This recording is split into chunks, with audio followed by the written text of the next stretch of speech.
Developing now in Lansing, the Capitol Commission is meeting to debate whether guns should continue to be allowed inside the state capitol. So far, no decisions have been made. However, they have discussed creating a committee to study the issue further before taking a vote. Political reporter Rick Albin is monitoring the meeting, which is happening over Zoom right now. Rick?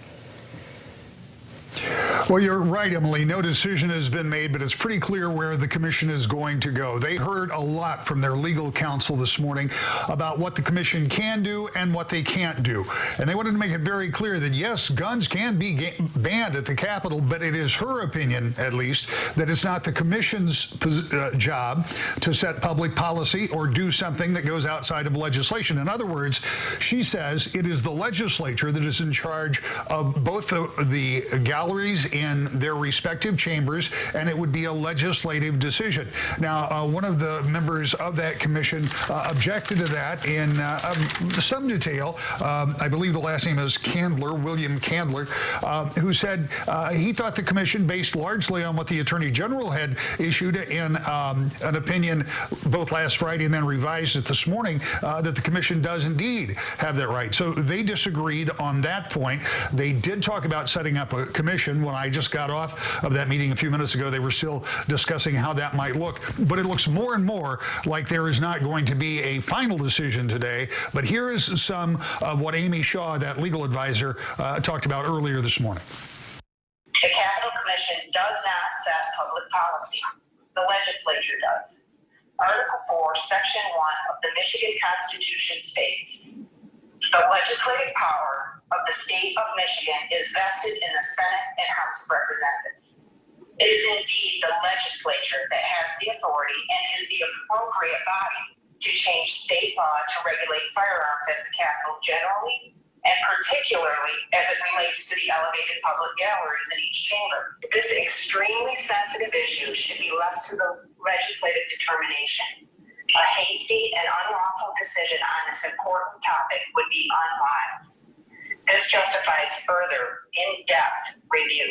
I would recommend that the commission seek outside counsel and input and give this very impactful decision the utmost care and consideration.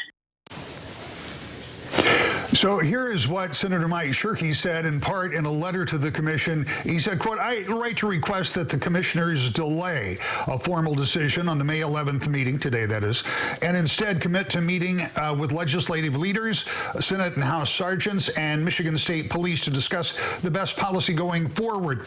The choice to allow or disallow the open carry of firearms brings with it a need for a thorough review of how the policy will be implemented and communicated to the public. So, as it stands, separate committee to look at this. Perhaps they then will talk to all of those entities that Senator Shirkey talked about, and then and only then decide what the appropriate role for the commission is. But the conversation from that representative, from that attorney advising the commission this morning, is that the takeaway was that she believes guns can be banned in the Capitol, but it's not up to the commission to do it. Has to be done legislatively, and if I heard her properly, it has to be done by each body. In other words, it is the Senate that controls the Senate gallery. It is the House that controls the House gallery. So I guess it's not impossible there could be two different rules. That seems highly unlikely. So as it is right now, it sounds as though the commission is not going to issue a final ruling, but we'll continue to monitor and have much more later today at 5 and 6, and of course at woodtv.com. Live from home, Rick Albin, back to you. All right, Rick, a lot of eyes on that meeting right now. We are streaming it as well. Thank you.